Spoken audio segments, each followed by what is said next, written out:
प्यारे विद्यार्थियों, आप सभी का स्वागत है कैरियर बूस्टर पर। आज हम साइंस का टॉपिक करने वाले हैं न्यूट्रिशन। बड़ा ही इंटरेस्टिंग टॉपिक रहने वाला है, तो ध्यान से कीजिएगा। और नोट्स आपको पीडीएफ के रूप में उपलब्ध करवा दिए जाएंगे, तो नोट्स की तरफ ध्यान बिल्कुल नहीं देना है। तो न्यूट्रिशन यानी पोषण, तो एक्चुअल में न्यूट्रिशन होता क्या है और इसकी हमें जरूरत क्यों है। तो देखिए, दिन भर में हम जो भी काम करते हैं, एक्टिविटीज करते हैं, दौड़ते हैं, चलते हैं, या दिन भर के जो भी हमारी दैनिक रूपरेखा है उसके अकॉर्डिंगली जो काम हम करते हैं, उसके लिए हमें क्या चाहिए? हमें चाहिए एनर्जी यानी ऊर्जा।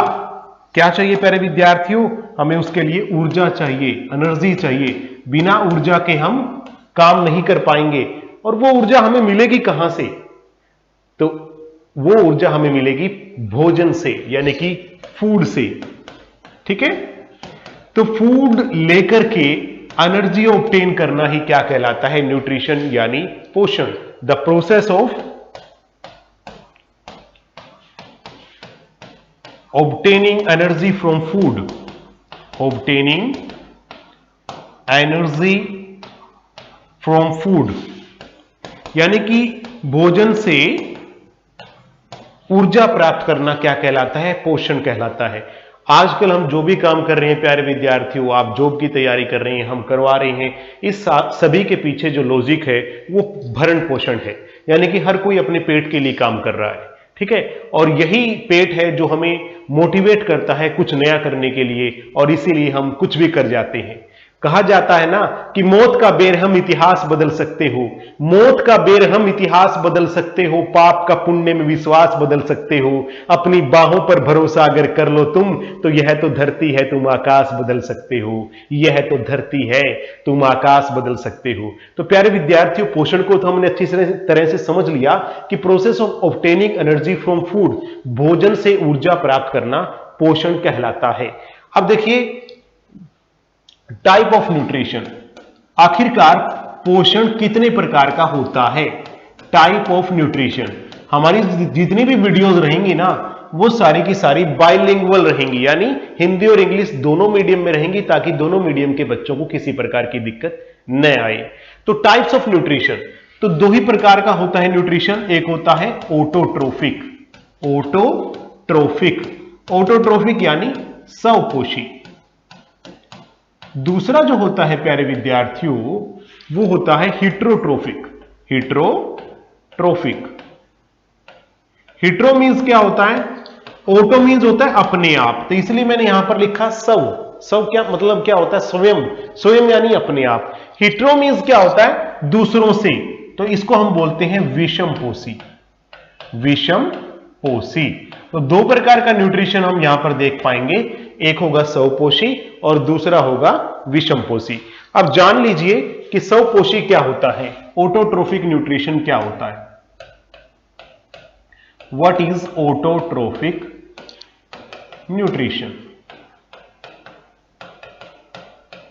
पोषण की वह विधि, the type of nutrition in which an organism obtain their food its own. पोषण की वह विधि जिसमें कोई जीव अपना भोजन ओन यानी स्वयं बनाता है, तो उसे हम बोलते हैं autotrophic nutrition. The process in which organism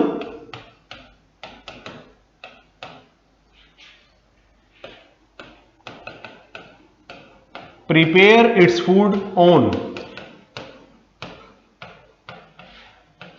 prepare its food own, अपने आप जो बनाए उसे हम बोलते हैं ऑटोट्रोफिक। तो इसमें कौन से ऑर्गेनिज्म है, कौन से जीव हैं जो आते हैं, जिन्हें हम बोलेंगे स्वपोषी। हिंदी में मैंने क्या बोला था? स्वपोषी, स्व यानी स्वयं। तो प्यारे विद्यार्थियों, जो प्लांट्स हैं यानी पेड़ पौधे हैं, वो अपना भोजन स्वयं बना लेते हैं, वो अपना भोजन स्वयं बना लेते हैं, इसीलिए हम उनको बोलते हैं ऑटोट्रोफिक यानी स्वपोषी। अब पेपर में क्या है, कई बार इक्वेशन आ जाती है कि इनमें से यह इक्वेशन, यह जो रिएक्शन है वो किसकी है, या प्रकाश संश्लेषण निम्न में से कौन सी रिएक्शन से होता है। 4 रिएक्शन दी हुई होंगी, आप उसमें से छांटिए। तो प्यारे विद्यार्थियों, पौधा जो है ना, भोजन बनाने के लिए कार्बन डाइऑक्साइड लेता है और वाटर लेता है, और पौधे के फूड के रूप में क्या बनता है? ग्लूकोज। ग्लूकोज का जो फॉर्मूला है वो है C6H12O6 यानी C6H12O6। और पौधा क्या छोड़ता है? ऑक्सीजन छोड़ता है। बैलेंस करने के लिए मैं यहां पर इसके आगे भी 6 लगा देता हूं, इसके आगे भी 6 लगा देता हूं। ये मैंने इसलिए लगाया क्योंकि दोनों तरफ के जो एटम होते हैं किसी भी रिएक्शन में वो बराबर होने चाहिए, इसीलिए मैंने यहां पर 6 लगाया। उदाहरण के लिए मैं आपको बताऊं तो देखिए इधर कितने कार्बन है? 6, और इधर भी कितने हैं? 6, तो बराबर हो गया ना। हाइड्रोजन इधर कितने हैं? 6 दूनी 12 और इधर भी 12। ऑक्सीजन इधर कितने हैं? 6 दूनी 12 और इधर भी 12 और इधर 6 18 और इधर भी 6 और 12 18, तो इधर भी 18, 6 दूनी 12 और 6 18 और इधर भी 6 और 12 18। तो इसीलिए बैलेंस करने के लिए हमने इनके आगे 6 लगाया। तो प्यारे विद्यार्थियों, पेपर में बहुत बार यह आता है कि पौधों को कौन सा रॉ मटेरियल यानी कच्चे पदार्थ चाहिए भोजन बनाने के लिए। तो देखिए क्या क्या चाहिए? कार्बन डाइऑक्साइड चाहिए, हिंदी में लिख रहा हूं मैं यहां पर क्योंकि इंग्लिश में ऊपर इक्वेशन लिख दी है। कार्बन डाइऑक्साइड, ये नोट कर लेना, आपको ऑप्शन में 4 चीजें मिलेंगी। एक तरफ मिल जाएगा कार्बन डाइऑक्साइड जल क्लोरोफिल, दूसरी तरफ मिल जाएगा कार्बन डाइऑक्साइड जल ऑक्सीजन, तीसरी तरफ मिल जाएगा कार्बन डाइऑक्साइड जल ग्लूकोज। तो आप इसमें से छांटिए। तो आप देखिए कार्बन डाइऑक्साइड चाहिए, जल चाहिए और सूर्य का प्रकाश सनलाइट, ये तो चाहिए ही चाहिए। सूर्य के प्रकाश के बिना पौधे अपना भोजन नहीं बना सकते। कई बार पेपर में यही भी आता है कि हमारी धरती के ऊपर अल्टीमेट सोर्स क्या है एनर्जी का, ऊर्जा का अल्टीमेट सोर्स क्या है? तो ऊर्जा का अल्टीमेट सोर्स सन है यानी सूर्य है। तो प्यारे विद्यार्थियों, सनलाइट और क्या चाहिए पौधों को? क्लोरोफिल चाहिए। क्लोरोफिल के कारण ही पौधे हरे रंग के होते हैं और इन्हीं के अंदर खूबी होती है कि सनलाइट को ट्रैप करके, सूर्य के प्रकाश को ट्रैप करके उसको भोजन के रूप में बदल देते हैं। और इस पूरी प्रोसेस को हम नाम देते हैं फोटोसिंथेसिस। हिंदी में मैं अगर इसको लिखूं तो प्रकाश संश्लेषण, प्रकाश संश्लेषण। तो ये है प्यारे विद्यार्थियों प्रकाश संश्लेषण की प्रक्रिया। ठीक है, क्या क्या चाहिए? सूर्य का प्रकाश चाहिए, क्लोरोफिल चाहिए, जल चाहिए और कार्बन डाइऑक्साइड, ये 4 चीजें चाहिए। और प्रकाश संश्लेषण यानी फोटोसिंथेसिस में बनता क्या है? ग्लूकोज बनता है। पौधे का जो मेन फूड है वो क्या है? ग्लूकोज है। और इसके अलावा पौधे छोड़ते क्या है प्यारे बच्चों? ऑक्सीजन छोड़ते हैं। देखिए कई बार बच्चे ये बोलते हैं कि पौधे जो है ना सर ऑक्सीजन ही छोड़ते हैं क्या हमेशा? नहीं, जब दिन के समय वो अपना भोजन बना रहे होते हैं, फोटोसिंथेसिस यानी प्रकाश संश्लेषण कर रहे होते हैं, केवल तभी ऑक्सीजन छोड़ते हैं, अन्यथा हमारी तरह वो भी सांस लेते हैं और सांस लेने के दौरान वो ऑक्सीजन अंदर लेते हैं और कार्बन डाइऑक्साइड को बाहर छोड़ते हैं, जिसे हम श्वसन कहते हैं। उसके बारे में भी हम बाद में चर्चा करेंगे, फिलहाल आप इतना समझिए। नेक्स्ट, तो ये विधि कौन सी थी? ऑटोट्रोफिक। तो किस किस में होती है? ये ग्रीन प्लांट्स में, हरे पौधों में, इन ग्रीन प्लांट्स। हरे पौधे मैंने इसलिए बोला क्योंकि कुछ पौधे ऐसे भी होते हैं जो प्रकाश संश्लेषण नहीं करते, उनके बारे में भी हम चर्चा करेंगे। ठीक है, इसलिए मैंने यहां पर बोला कि हरे पौधों में ही प्रकाश संश्लेषण होता है। Is it clear? नेक्स्ट, तो देखिए दूसरी जो टाइप थी वो क्या थी? हेटेरोट्रोफिक, यानी विषमपोषी। विषमपोषी, विषमपोषी क्या होते हैं प्यारे विद्यार्थियों? नाम से पता लग रहा है कि जो अपना भोजन स्वयं ना बनाए बल्कि दूसरों से प्राप्त करें। Those organism which take their food from other organisms, जो दूसरों से अपना फूड ले उन्हें हम बोलते हैं विषमपोषी। हम भी उन्हीं में से हैं।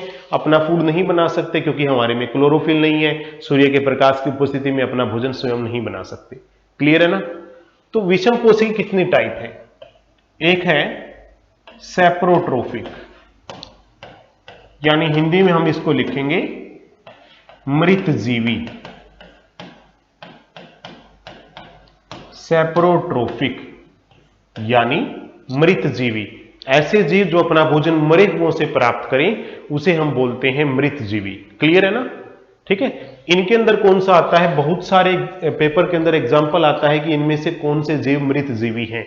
तो आपने ध्यान से उदाहरण नोट करना है कि जो कवक हैं, कवक को फफूंदी भी बोलते हैं प्यारे बच्चों,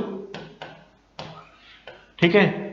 फंजाई एक ही बात है, कंफ्यूजन नहीं करना आपने इसमें, 1% भी आपके मन में डाउट नहीं होना चाहिए कि कवक को ही हम क्या बोलते हैं, फंजाई बोलते हैं, और कवक को ही फफूंदी बोलते हैं, फंगस बोलते हैं। ये सारे के सारे मृत जीवी हैं। यहां तक कि प्यारे विद्यार्थियों, मशरूम जो है ना, मशरूम वो भी मृत जीवी है। कैसे? क्योंकि गली सड़ी चीजों के ऊपर ही मशरूम उगता है। कई बार पेपर में मशरूम भी आ जाता है, तो मशरूम भी क्या है, मृत जीवी है। हर प्रकार की जो भी इंफॉर्मेशन हम आपको दे सकते हैं, पेपर में आने के चांसेस हैं, और वो हम आपको देंगे ताकि किसी प्रकार की गलती आप एग्जाम के अंदर ना करें। तो कवक यानी फफूंदी यानी मशरूम, और कुछ एक जीवाणु भी ऐसे हैं जो गली सड़ी चीजों के ऊपर आ जाते हैं और उसको पूर्णतः गला सड़ा करके मिट्टी में मिला देते हैं, ठीक है ना। इनको हम नेचुरल सफाई कर्मचारी, प्राकृतिक स्क्वेंजर कहते हैं। यानी कि प्राकृतिक रूप से अगर सफाई करने वाले कोई हैं तो वो हैं कवक और जीवाणु। पॉइंट क्लियर है? तो ये अपना भोजन मरे हुओं से लेते हैं, तो इसीलिए ये भी किसकी प्रकार है, विषमपोषी की। विषमपोषी मतलब जो अपना भोजन स्वयं ना बना करके दूसरों से प्राप्त करे। दूसरी बात, दूसरे नंबर पर जो आते हैं वो है परजीवी। परजीवी इंग्लिश में मैं इनको लिखूं तो पैरासिटिक, पैरासाइट या पैरासिटिक। परजीवी, पर यानी दूसरों पर, जीवी यानी जीवित रहने वाले, ठीक है। ऐसे जीव जो दूसरों के ऊपर जीवित रहते हैं उन्हें हम बोलते हैं पैरासाइट, यानी कि ऊपर जीवित रहने वाले। ऐसा नहीं कि दूसरों से फूड लिया और वहां से चले गए, उस शरीर के साथ चिपक करके लगातार भोजन प्राप्त जो करते हैं उन्हें हम बोलते हैं पैरासाइट। इसी में से अगर आपने एक एग्जाम्पल देखा होगा, कसकटा। कसकटा क्या होता है प्यारे विद्यार्थियों? अमरबेल को कहते हैं, अमरबेल। अमरबेल का आपने उदाहरण देखा होगा। ये एक ऐसी बेल होती है जो पौधे के ऊपर आकर के तब उससे अपना भोजन प्राप्त करती रहती है, क्योंकि अमरबेल की खासियत ये होती है कि इसमें क्लोरोफिल नहीं होता। पेपर में कई बार यह भी आ जाता है कि ऐसा कौन सा पौधा है, ऑप्शन 4 आपको दिए मिलेंगे, जो अपना भोजन स्वयं नहीं बना सकता। तो प्यारे विद्यार्थियों, उसका राइट आंसर रहेगा कसकटा यानी अमरबेल, ठीक है। क्योंकि अमरबेल के अंदर क्लोरोफिल नहीं होता, ये अपना भोजन नहीं बना सकती, तो इसीलिए मान लीजिए पेड़ है तो पेड़ के ऊपर चिपकी रहेगी और पूरे पेड़ के ऊपर फैल जाएगी, और पौधा यानी पेड़ जो भी अपना भोजन बनाएगा उसी भोजन को ये खींचती रहेगी, सक करती रहेगी, ठीक है। तो धीरे धीरे क्या होता है कि पौधा जो है वो सूखने लगता है, क्योंकि सारा भोजन तो अमरबेल उससे चूस रही है। तो अंत में पौधे की क्या हो जाती है, मृत्यु हो जाती है। तब जाकर के अमरबेल पेड़ को छोड़ती है, क्योंकि उसको अपना भोजन नहीं मिलता, तो ये भी खत्म हो जाती है। तो अमरबेल एक बहुत ही कहा जाए कि पौधे को खत्म करने वाली पैरासाइट है। इसके अलावा जैसे आप नाम ले सकते हैं, जोंक है, लीच है, ये सारे के सारे क्या हैं, पैरासाइट हैं। इसके अलावा मलेरिया फैलाने वाला जो प्रोटोजोआ है, जो मच्छर की लार में पाया जाता है, मच्छर जब आपको डंक मारता है तो वो प्रोटोजोआ आपके ब्लड में छोड़ देता है। समझ में आ रहा है? तो वो जो प्रोटोजोआ है उसका नाम होता है प्लाज्मोडियम।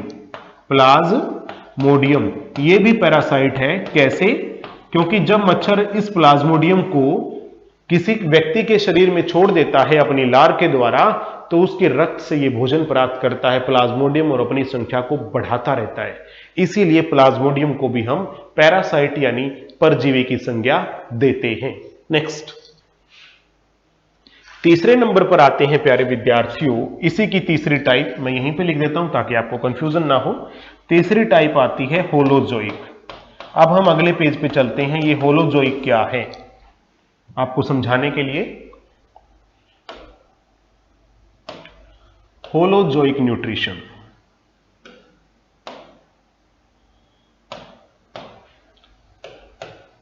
Holozoic nutrition. होलोजोइक क्या होता है? प्राणी संभोजी बोलते हैं हम इसको, प्राणी संभोजी, प्राणी संभोजी। क्या होता है ये होलोजोइक? हमारे में जो न्यूट्रिशन की टाइप है वो यही है, प्राणी संभोजी।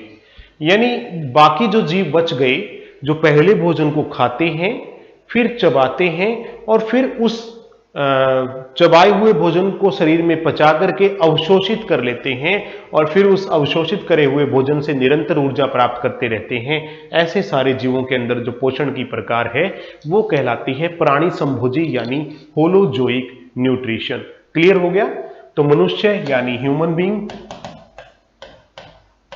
जितने भी जीव आपको दिखेंगे, पक्षी हैं, ह्यूमन मनुष्य है, अमीबा, यहां तक कि एक कोशिकीय जीव है अमीबा, उसके अंदर भी न्यूट्रिशन कौन सी होती है? प्राणी संभोजी, यानी पहले भोजन को खाना, फिर चबाना, फिर पचाना, फिर उस भोजन को शरीर में अवशोषित कर लेना और फिर अवशोषित करे हुए भोजन से ऊर्जा प्राप्त करना, ऐसे न्यूट्रिशन को हम बोलते हैं प्राणी संभोजी। तो ये कौन सी टाइप थी प्यारे विद्यार्थियों? ये तीसरी टाइप थी किसकी? विषमपोषी यानी हेटेरोट्रोफिक न्यूट्रिशन की। तो न्यूट्रिशन के बारे में आप अच्छी तरह से समझ गए होंगे। अब हम आपको बताते हैं कि आखिरकार, जैसे मैंने ये नाम लिया अमीबा, अमीबा अपना भोजन कैसे आखिरकार प्राप्त करता है। ये क्वेश्चन भी बहुत बार पेपर में आया है और इसको भी बच्चे गलत कराते हैं, तो थोड़ा सा मैं इसको बता देता हूं।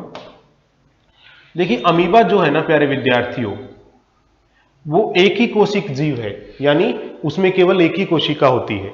ठीक है, इसके अंदर क्या होता है? केंद्रक भी होता है अमीबा के अंदर, ठीक है, और खाली जगह भी होती है जिसे हम धानी बोलते हैं, धानी या वैक्यूल। धानी क्या होती है? कोशिका के अंदर खाली जगह।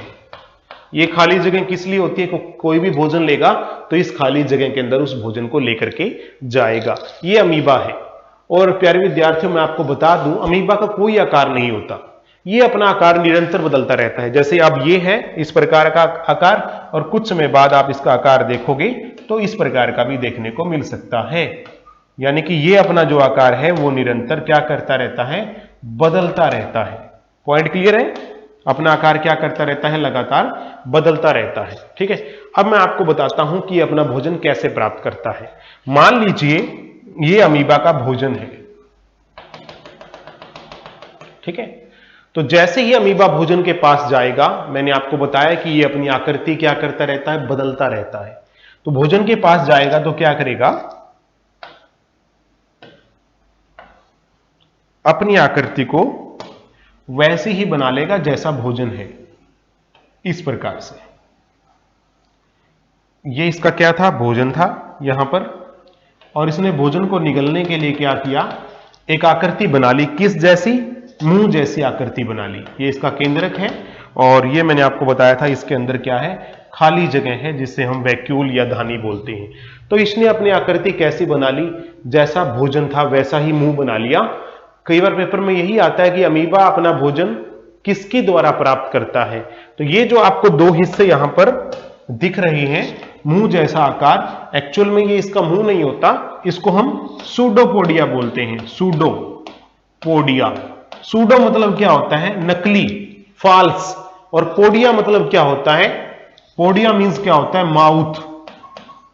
और सूडो मतलब क्या होता है? फॉल्स, यानी कि नकली के मुंह द्वारा अपना भोजन प्राप्त करता है, इसे हम बोलते हैं सूडोपोडिया।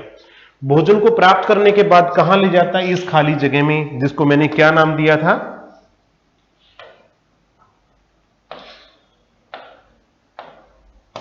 देखिए, अब अमीबा ने क्या किया? भोजन को प्राप्त कर लिया और भोजन को प्राप्त करने के बाद इसको ले गया ये इसकी जो खाली जगह थी जिसे मैंने वैक्यूल का नाम दिया था, वहां पर भोजन को ले जाता है। ये देखिए, भोजन इसका यहां पर आ गया और इसी के अंदर भोजन को ये क्या करेगा? पचाएगा और पचा हुआ भोजन इसके शरीर में अवशोषित हो जाएगा, उसी से इसको एनर्जी मिलेगी। इस प्रकार अमीबा अपना भोजन प्राप्त करता है। आप एक डायग्राम भी देख सकते हैं, यहां पे मैं डायग्राम दिखाता हूं आपको। ये देखिए, ये इसका फूड था।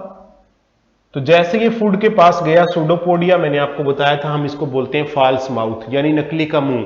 नकली का मुंह अमीबा ने बना लिया और फूड को इसके अंदर पकड़ लिया।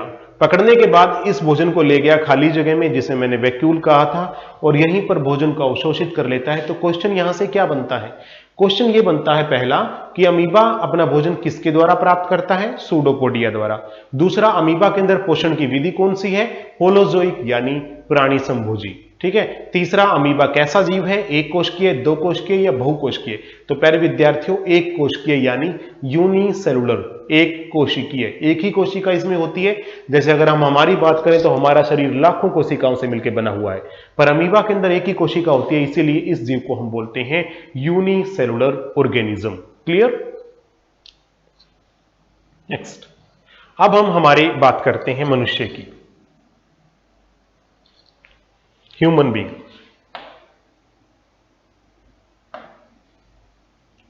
Digestion in human, digestion in human, मनुष्य के अंदर पाचन कैसे होता है?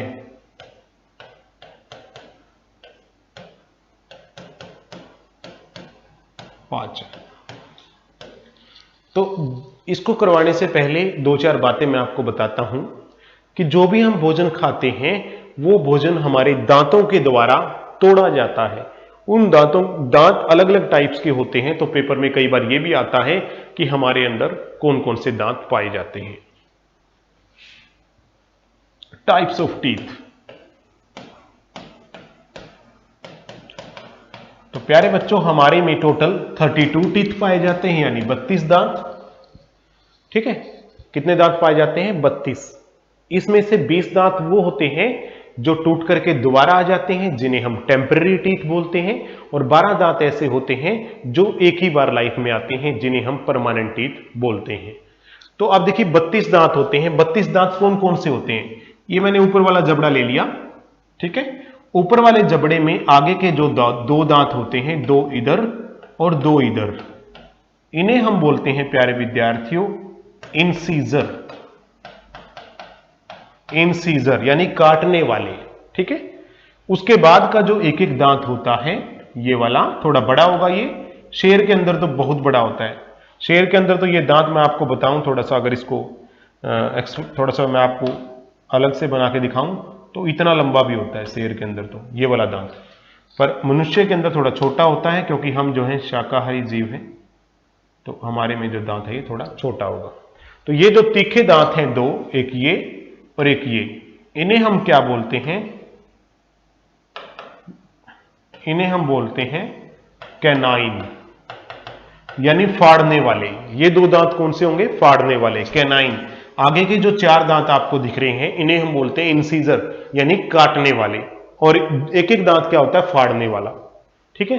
उसके बाद थोड़े बड़े दांत होते हैं, छोटी जाड़ें जिसे हम बोलते हैं, ये होंगी 2 इधर और 2 इधर, 1 2।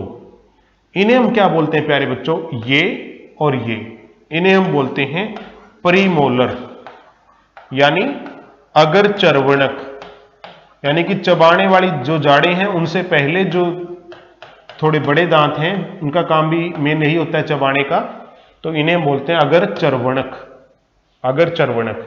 और बाद के जो 3 दांत होते हैं, जो बड़ी जाड़ें होती हैं, उन्हें हम बोलते हैं मोलर। तो ये आपकी जबड़े का स्ट्रक्चर है। ये बाद के जो 3 दांत हैं, इन्हें हम क्या बोलते हैं? मोलर। मोलर यानी चर्वणक। 3 इधर होंगे और 3 ही इधर होंगे। तो इस प्रकार से हमारे जो टोटल दांत है वो 32 होते हैं। कैसे? देखिए, 4 ये हो गए बीच, ये इंसीजर मैंने आपको दिखा दिया। 2 क्या हो गए? कैनाइन। 4 और 2 6। प्रीमोलर 2 इधर 2 इधर, 4 ये हो गए। ठीक है। 6 और 4 10, और 3 यहां पर इधर है और 3 इधर है मोलर, तो 6 ये हो गए। 10 और 6 16। तो 16 दांत आपके ऊपर वाले जबड़े में हो गए और 16 दांत ही आपके नीचे वाले जबड़े में हो गए। इस प्रकार टोटल टीथ आपके कितने हो गए? 32। आप थोड़ा डायग्राम देख लें तो अच्छे से आपको समझ में आ जाएगा। ये देखिए आगे के जो 4 दांत हैं, इन्हें हम क्या बोलते हैं? इंसीजर। फिर एक एक जो तीखा दांत है उसे हम बोलते हैं कैनाइन। समझ में आ रहा है ना? और उसके बाद के जो 2 दांत होंगे उन्हें हम क्या बोलते हैं? प्रीमोलर। 2 इधर और 2 इधर होंगे, ये प्रीमोलर यानी अगर चर्वणक। और उसके बाद के जो लास्ट के जो तीन तीन दांत हैं, तीन इधर और तीन इधर, इन्हें हम बोलते हैं मोलर यानी चर्वणक। तो इस प्रकार टोटल हमारे जो दांत है वो काम करते हैं। और पेपर में कई बार ये भी आता है कि हमारे शरीर की सबसे मजबूत हिस्सा कौन सा है, सबसे ताकतवर हिस्सा कौन सा है, तो वो दांत की जो ऊपर वाली परत है जिसे हम बोलते हैं एनेमल। एनेमल हमारे शरीर का सबसे मजबूत हिस्सा है। ठीक है, अगर दांत के ऊपर से एनेमल उतर जाए ना तो नीचे दांत में क्या होता है, पल्प और ब्लड वेसल्स होती हैं, तो आपको खट्टा, मीठा, ठंडा, गर्म ये सब लगने लग जाता है। कारण ये होता है कि जो हार्ड कवरिंग है एनेमल जिसे हम बोलते हैं वो उतर जाती है। क्लियर है ना? तो इस प्रकार से आपने दांतों को समझना है। तो अब क्वेश्चन ये आता है कई बार कि हमारा डेंटल फार्मूला क्या है। डेंटल फार्मूला ऑफ मैन, हमारा जो है वो डेंटल फार्मूला क्या है। तो प्यारे विद्यार्थियों, जैसा मैंने आपको बताया था कि जो डेंटल फार्मूला है वो आधे साइड का गिना जाता है, या इधर का या इधर का, क्योंकि जितने दांत आधी साइड में इधर होते हैं उतने ही दांत आधी साइड में इधर होते हैं। तो एक साइड के आधे दांत गिन लेते हैं। ठीक है, एक साइड के आधे। मैंने आपको बताया था शुरू में दो क्या थे, इंसीजर, एक क्या है कैनाइन यानी तीखे वाला दांत, दो क्या है छोटे वाली जाड़ें और तीन बड़े वाली जाड़ें। तो क्या फार्मूला बन गया, 2 1 2 3, यानी 2 1 2 1 3, 2 1 2 3, टोटल 8 दांत हो गए ना इधर और 8 ही नीचे, तो टोटल कितने हो गए 16। तो 16 है ना आधी साइड में, तो 16 ही इस तरफ होंगे, तो इसलिए आधी साइड का ही फार्मूले को हम डेंटल फार्मूला बोलते हैं। तो 2 1 2 3 और नीचे भी कितने होंगे 2 1 2 3 आधी साइड में, तो 21 23 बाय 21 23। आपको इसको शॉर्ट फॉर्म में याद करना चाहें तो इस प्रकार याद कर सकते हैं। इसे हम बोलते हैं dental formula of man. Clear है बात? अब हम मेन टॉपिक पे आते हैं हमारे, डाइजेशन इन ह्यूमन, मनुष्य में आखिरकार पाचन होता कैसे है। डाइजेशन इन ह्यूमन,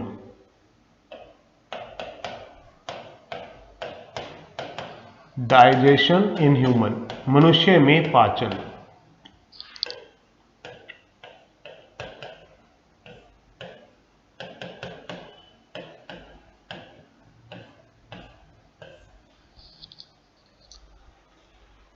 अब देखिए, जब भी हम भोजन को खाते हैं तो जैसे हम भोजन को अपने मुख में डालते हैं उसी समय आपके मुंह के अंदर 3 जोड़ी लार ग्रंथियां होती हैं।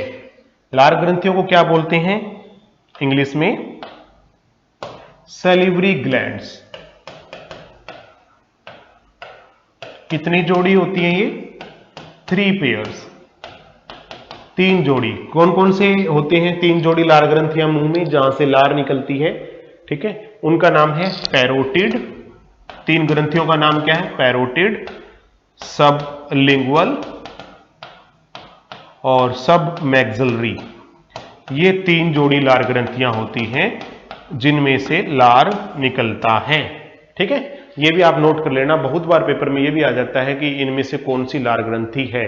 तो पैरोटिड, सबलिंगुअल और सब मैक्सिलरी, ये 3 प्रकार की लार ग्रंथियां होती हैं जिनसे लार निकलता है और जो भोजन को क्या करता है, मुलायम बनाता है। इसके अलावा लार की जो मेन खासियत होती है, जो लार की अगर हम बात करें, सलाइवा की बात करें, तो प्यारे विद्यार्थियों सलाइवा के अंदर क्या होता है,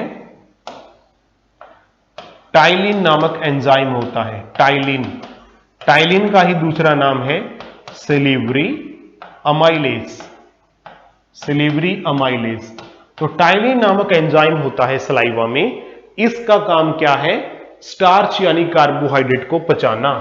इसका काम क्या है टाइलिन का, टाइलिन का काम है स्टार्च, स्टार्च को क्या बोलते हैं, कार्बोहाइड्रेट भी बोलते हैं क्योंकि कार्बोहाइड्रेट का ही टाइप है स्टार्च, को पचाना।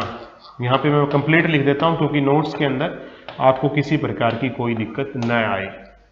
तो देखिए, सलीवरी ग्लैंड्स 3 जोड़ी हैं, इनसे क्या निकलता है, सलाइवा। सलाइवा के अंदर होता है टाइलिन एंजाइम, इसको हम सलीवरी अमाइलेज भी बोलते हैं, और इसका काम क्या है कि कार्बोहाइड्रेट या स्टार्च को पचाना। तो पेपर में बहुत बार यही आता है कि हमारा जो पाचन है वो कहां से स्टार्ट होता है। तो बच्चे गलत कराते हैं कि सर पेट से होता है, आमाशय से होता है। नहीं बच्चों, नोट कर लीजिएगा कि जो स्टार्च है यानी कार्बोहाइड्रेट है। कार्बोहाइड्रेट किस किस में होता है? गेहूं है, चावल है, बनाना है, आलू है, तमाम तरह की चीजें, ज्यादातर चीजों के अंदर कार्बोहाइड्रेट ही पाया जाता है। तो उसको पचाने का काम जो है मुख से ही स्टार्ट हो जाता है, क्योंकि मुख के अंदर होती है लार और लार में होता है टाइलिन एंजाइम। पूरा टेबल वाइज आपको बना करके बता दिया ताकि किसी प्रकार की दिक्कत आपको न हो। तो यहां से आपको पता लग गया होगा कि मनुष्य के अंदर पाचन माउथ यानी मुख से ही स्टार्ट हो जाता है। अब बाकी की प्रोसेस क्या होती है उसके बारे में हम चर्चा कर लेते हैं। देखिए, मैं एक अच्छा सा डायग्राम बना के आपको दिखाने की कोशिश करता हूं। देखिए, मान लीजिए ये मनुष्य है, अपना भोजन कहां से प्राप्त करता है बच्चों? माउथ के द्वारा, यानी मुख से, यहां से प्राप्त करेगा। ठीक है, इसके लिए मैं अलग कलर यूज कर लेता हूं ताकि आपको अच्छे से समझ में आ जाए। माउथ के द्वारा अपना भोजन प्राप्त करेगा। ठीक है, अब क्या होगा? भोजन कहां आ जाएगा इसका? पेट में। ये इसका पेट है। ठीक है, अब एक एक करके हम इसको बारी बारी से समझते हैं और जानते हैं कि आखिरकार होता क्या है। तो मैंने आपको बताया था कि मुख के अंदर ही क्या होता है प्यारे बच्चों? 3 जोड़ी लार ग्रंथियां होती हैं। माउथ में क्या होता है? 3 जोड़ी लार ग्रंथियां होती हैं जो क्या करती हैं? जिनमें से क्या निकलता है? सलाइवा। और सलाइवा में क्या होता है? टाइलिन, टाइलिन एंजाइम या सलिवरी अमाइलेज, जो किसको पचाता है? स्टार्च का पाचन करता है। किसका पाचन करता है? स्टार्च का पाचन। स्टार्च यानी कार्बोहाइड्रेट। तो यहां से ये चीज तो आपको क्लियर हो गई। उसके बाद का जो हिस्सा आपको दिख रहा है यहां पर, ये वाला हिस्सा, इसे हम बोलते हैं ऊसोफेगस। ऊसोफेगस यानी आहार नली। आहार नली। पेपर में बहुत बार यह भी आता है कि हमारी जो पाचन ट्यूब है, एलिमेंट्री कैनाल बोलते हैं इसको, पूरी ट्यूब को, इसका कौन सा हिस्सा ऐसा है जहां पर कुछ भी पाचन नहीं होता? तो वो हिस्सा ऊसोफेगस यानी आहार नली ही है। तो यहां पर लिख देना कोई पाचन नहीं होता। कोई पाचन नहीं होता। इसी ट्यूब के अंदर कोई पाचन नहीं होता। अब भोजन कहां पर आ गया प्यारे विद्यार्थियों? पेट यानी स्टमक के अंदर आ गया। तो यहां पर मैं लिख देता हूं, इसका नाम है स्टमक, यानी हिंदी में अगर इसको बोलें तो आमाशय बोल देते हैं या पेट बोल देते हैं। ठीक है, यहां तक समझ में आ गया? अब यहां पर बहुत सारी क्रियाएं होती हैं, क्योंकि इसकी एक ग्रंथि होती है स्टमक में जिसे हम बोलते हैं जठर ग्रंथि। हिंदी में जठर ग्रंथि और इंग्लिश में मैं इसको लिखूं तो गैस्ट्रिक ग्लैंड। पेट में होती है जठर ग्रंथि यानी गैस्ट्रिक ग्लैंड। जठर ग्रंथि से एक रस निकलता है जिसका नाम है जठर रस, गैस्ट्रिक जूस। ठीक है, हिंदी के अंदर भी रस है तो उसमें क्या बोलेंगे? जूस बोलेंगे। अब यहां से आपको समझना है कि पेट में होता क्या क्या है। जठर रस से क्या क्या निकलता है प्यारे बच्चों? 1 नंबर पे निकलता है HCl। 2 नंबर पे मैं बात करूं तो एक एंजाइम निकलता है पेप्सिन। 3 नंबर पे बात करूं अमाइलेज। और एक और चीज निकलती है इसमें जिसे हम बोलते हैं म्यूकस। ये चीज आपको समझनी है। पेपर में ये आ जाता है कि स्टमक से इनमें से क्या निकलता है, तो ये 4 ऑप्शन आपने ध्यान में रखने हैं। HCl, पेप्सिन, अमाइलेज और म्यूकस। हिंदी इंग्लिश में नाम इनके सेम है। HCl का काम क्या है? HCl यानी हाइड्रोक्लोरिक एसिड यानी हाइड्रोक्लोरिक अम्ल। इसका काम होता है कि जो फूड आप खा रहे हैं उसके अंदर जो भी बैक्टीरिया वगैरह आपके भोजन के साथ पेट में प्रवेश कर गए तो उनको खत्म कर देना, यानी उनको किल कर देना, उनको समाप्त कर देना, ताकि जाने अनजाने में कोई बीमारी आपके पेट में न चली जाए। तो बहुत सारी चीजों को कंट्रोल करने का काम HCl का ही है। इसीलिए डॉक्टर कहते थे ना कि कोरोना वायरस अगर फेफड़ों में चला गया तो खतरनाक है, पेट में चला गया तो कोई ज्यादा खतरनाक नहीं है, क्योंकि पेट के अंदर हमारी ऑटोमेटिकली एक ऐसा सिस्टम है, HCl है, हाइड्रोक्लोरिक अम्ल है, तेजाब है, जो उसको खत्म कर देगा। इसीलिए पेट में जाने वाली ज्यादातर चीजें हमें प्रभावित नहीं कर पाती, कारण उसके पीछे HCl है। अब किसी किसी के अंदर ये जो HCl है वो ज्यादा मात्रा के अंदर स्त्रावित होता है, ज्यादा मात्रा में HCl निकल रहा है, तो उनको तेजाब बनना, गैस बनना, ऐसी समस्याएं भी आ जाती हैं।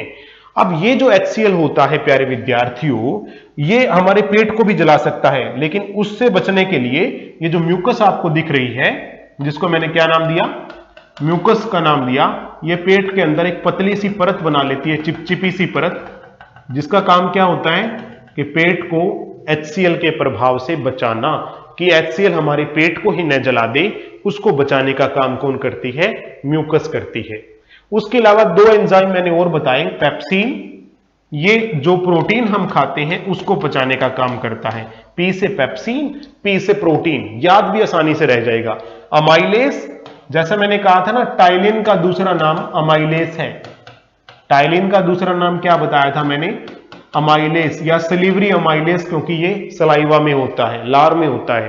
तो अमाइलेस का काम, जैसे टाइलिन का काम स्टार्च का पाचन था, तो अमाइलेस का काम भी किसका पाचन है, स्टार्च यानी कार्बोहाइड्रेट का पाचन है। तो ये चारों चीजें आपको बड़ी आसानी से समझ में आ गई होंगी। तो ये सारी क्रियाएं कहां पर होती हैं, पेट में होती हैं। तो पेट में ये सब होने के बाद भोजन कहां आ जाता है, नीचे आ जाता है। तो आप इस चीज को देखिए। अब मैं आपको थोड़ा और आगे समझाऊंगा, मैं तब तक इस डायग्राम को कंप्लीट कर लेता हूं, फिर आपको डिटेल में बता पाऊंगा प्यारे विद्यार्थियों।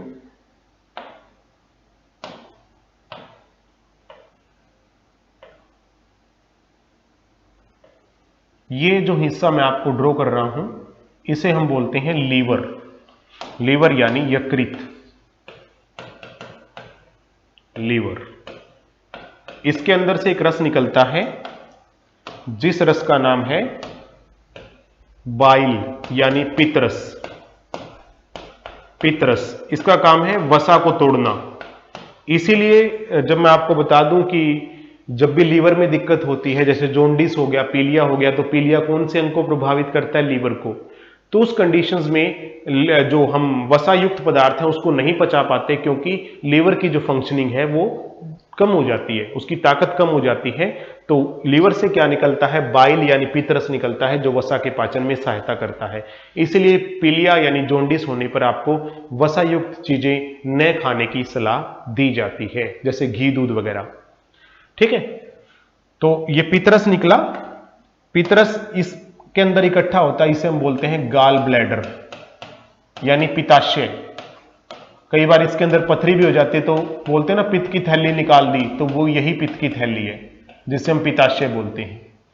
इसके अंदर ही ये इकट्ठा होता है, और इकट्ठा होने के बाद एक ट्यूब सी होती है, ये ट्यूब आती है नीचे, इस ट्यूब के द्वारा वो रस नीचे आ जाता है और यहां से होता हुआ यहां मिल जाता है प्यारे बच्चों, इस जगह पर। ठीक है, अब क्या होगा, यहां पर एक और चीज होती है, पत्ते के जैसे आकार की एक और ग्रंथि होती है यहां पर, इसे हम क्या बोलते हैं बच्चों, अग्नाशय बोलते हैं। पत्ते जैसी होती है, इसका नाम है अग्नाशय। ठीक है, अग्नाशय यानी पैनक्रियाज। इसके बारे में बताएंगे कि इसका काम क्या है। फिलहाल आप इसको समझिए, मैं इसका डायग्राम अब कंप्लीट कर लेता हूं एक बार।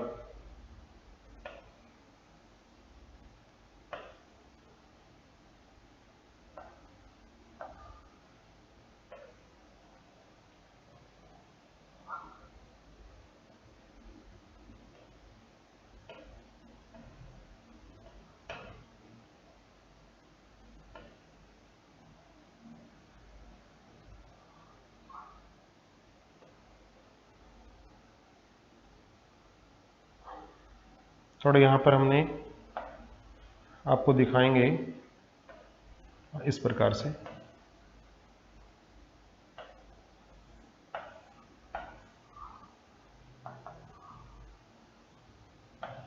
हाँ, तो ये कुछ इस प्रकार का हमारा पाचन तंत्र होता है। यहां से जो आपकी ट्यूब स्टार्ट हो गई, इसको हम बोलते हैं स्मॉल इंटेस्टाइन यानी छोटी आंत, स्मॉल इंटेस्टाइन।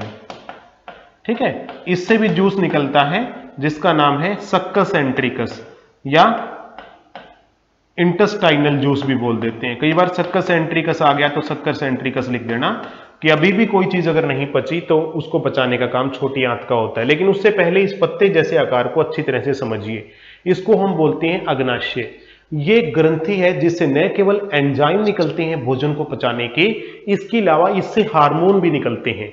हार्मोन जैसे इंसुलिन हार्मोन जो आपके शुगर की मेटाबॉलिज्म में हेल्प करता है, यानी आपकी बॉडी में शुगर की मात्रा ज्यादा या कम ना हो उसको नियंत्रित करता है अग्नाशय से निकलने वाला एक हार्मोन जिसका नाम है इंसुलिन। तो इसीलिए कई बार पेपर में यह भी आता है कि ऐसी कौन सी चीज है हमारे शरीर में जिससे केवल एंजाइम ना निकल करके हार्मोन भी निकलता है, तो उसका नाम है अग्नाशय यानी पैनक्रियाज। अब एंजाइम कौन कौन से निकलते हैं उसके बारे में हम चर्चा कर लेते हैं। अग्नाशय से प्यारे विद्यार्थियों एक तो निकलता है ट्रिप्सिन, जैसे पेप्सिन था ना इसी प्रकार का है ट्रिप्सिन। इसका काम भी किसको पचाना है? प्रोटीन को। अमाइलेस भी निकलता है इससे, पैनक्रियाटिक अमाइलेस बोल देते हैं इसको। और तीसरे नंबर पर लाइपेस भी निकलता है। इनके बारे में मैं आपको बता देता हूं, घबराने की बात नहीं है। ट्रिप्सिन का काम है प्रोटीन को पचाना। किसको पचाती है ये? प्रोटीन को। अमाइलेस फिर स्टार्च को यानी कार्बोहाइड्रेट को, जो मैंने आपको पहले भी बता चुका हूं अमाइलेस का काम यही होता है। और तीसरे नंबर की जो चीज है लाइपेस, ये लिपिड यानी वसा को पचाने में सहायता करता है। लिपिड का मतलब क्या होता है? वसा वगैरह, वसा की जो संयुक्त इकाई है उसे हम लिपिड बोलते हैं। तो ये सारी चीजें इसमें से निकलती हैं जो भोजन को पचाने में हेल्प करती हैं। उसके बाद भोजन देखिए, ये छोटी आंत है, बड़ी आंत के नीचे से होती हुई, यहां से होती हुई, ये इसके नीचे से होती यहां पर आ गई और इसके अंदर होती है उंगली जैसी संरचनाएं। इस प्रकार की संरचनाएं होती हैं छोटी आंत में। इनको हम बोलते हैं विलाई, विलाई या दीर्घरोम। इनका काम क्या होता है कि भोजन मान लीजिए छोटी आंत में जाकर के पच गया, पचने के बाद भोजन कहां जाना है? आपके रक्त में जाना है, आपके शरीर में जाना है, क्योंकि तभी तो आपको ऊर्जा मिलेगी। तो ये वो हिस्से हैं, उंगली जैसी संरचनाएं हैं जिसके द्वारा भोजन आपके ब्लड में यानी आपके रक्त में चला जाता है और उसी से आपको क्या मिलती है? ऊर्जा मिलती है। यहां तक बात समझ में आ गई। अब जो भोजन नहीं पचा वो यहां से होता हुआ कहां आ जाता है? बड़ी आंत में। ये आपकी बड़ी आंत यानी लार्ज इंटेस्टाइन है। लार्ज इंटेस्टाइन यानी बड़ी आंत, यह आपकी बड़ी आंत है, लार्ज इंटेस्टाइन। तो भोजन बड़ी आंत में आ जाता है। पॉइंट क्लियर है? बड़ी आंत में किसी प्रकार का पाचन नहीं होता, यानी अब तक तो जो पचना था पच गया, जो नहीं पचा वो भोजन आ गया बड़ी आंत में। ठीक है, बड़ी आंत में आकर के धीरे धीरे वो नीचे की ओर आएगा। ये जो एक हिस्सा होता है इसे हम बोलते हैं रेक्टम। रेक्टम, यहां पर अगर मान लीजिए भोजन के अंदर थोड़ी बहुत मात्रा पानी की रह गई तो वो पानी को वापिस शरीर में सोख लेता है रेक्टम, ताकि हमारे शरीर में पानी की कमी न रहे। समझ में आ गया ना? उसके बाद बिल्कुल जो भोजन बाहर निकालना है वो एनस के द्वारा शरीर से बाहर निकाल दिया जाता है। तो इस प्रकार हमारा जो पूरा पाचन तंत्र है वो कार्य करता है। एक एक चीजें मैंने पूरे विस्तार से बताने की आपको कोशिश की है ताकि आपको हर चीज बारीकी से समझ में आ जाए। तो ये है हमारा डाइजेस्टिव सिस्टम यानी पाचन तंत्र। दोबारा से एक बार बता देता हूं, मुख से ग्रहण करता है भोजन, लार ग्रंथियां होती हैं, लार ग्रंथियों में सलाइवा होता है जिसमें टाइलिन एंजाइम होता है जो स्टार्च या कार्बोहाइड्रेट को पचाता है, यानी भोजन का जो पाचन है मुख से स्टार्ट हो जाता है। उसके बाद भोजन ऊसोफेगस यानी आहार नली में आ जाता है। ये एकमात्र ऐसा हिस्सा है जिसके अंदर कोई पाचन नहीं होता। उसके बाद भोजन आ जाता है स्टमक यानी अमाशय में। अमाशय में गास्ट्रिक ग्लैंड यानी जठर ग्रंथि होती है जिसमें जो रस होता है उसे हम जठर रस बोलते हैं। जठर रस में ये चीजें पाई जाती हैं HCl जो भोजन को अम्लीय माध्यम देता है ताकि भोजन जल्दी पचे। इसके अलावा भोजन के साथ जाने वाले बैक्टीरिया वगैरह को खात्मा करने का काम HCl का है। दूसरे नंबर पर जठर रस में होता है पेप्सिन जो प्रोटीन को पचाता है, अमाइलेस स्टार्च को पचाता है और म्यूकस होता है जो पेट के अंदर एक पतली सी परत बना लेता है जिसके कारण HCl यानी अम्ल का प्रभाव हमारे पेट के ऊपर नहीं पड़ता। उसके बाद भोजन छोटी आंत में चला जाता है। छोटी आंत में एक तो यकृत से निकलने वाली एक ट्यूब आती है जो बाइल यानी पित्तरस को लेकर के आती है। पित्तरस का काम क्या बताया था प्यारे विद्यार्थियों? मैंने पित्तरस का काम क्या बताया था आपको? पितरस का काम है वसा का इमल्सिफिकेशन करना, वसा को तोड़ने का काम किसका है? पितरस का है। उसके बाद अग्नाशय से भी रस निकल करके आता है जिसको बोलते हैं अग्नाशयी रस या पैनक्रियाटिक जूस, जिसमें ट्रिप्सिन होता है जो प्रोटीन को पचाता है, अमाइलेस होता है जो भोजन में स्टार्च को पचाएगा, और लाइपेस लिपिड यानी वसा को पचाएगा। उसके बाद भोजन छोटी आंत में आ गया। छोटी आंत में भी जूस होता है, इंटेस्टाइन जूस, जो अभी भी भोजन नहीं पचा तो उसको लास्ट के अंदर पचाने का काम छोटी आंत से निकलने वाले जूस का होता है। अब लास्ट के अंदर भोजन इतना पच जाता है कि लिक्विड यानी पानी जैसा हो जाता है। ऐसा भोजन उंगली जैसी संरचनाएं जिसे हम विलाई या दीर्घरोम कहते हैं, इनके द्वारा हमारे शरीर में अवशोषित हो जाता है यानी ब्लड में चला जाता है। इसलिए डॉक्टर कोई भी टेस्ट करते हैं तो ब्लड सैंपल लेते हैं, क्योंकि सारी की सारी चीजें हमारी लास्टली चली कहां जाती हैं? ब्लड में।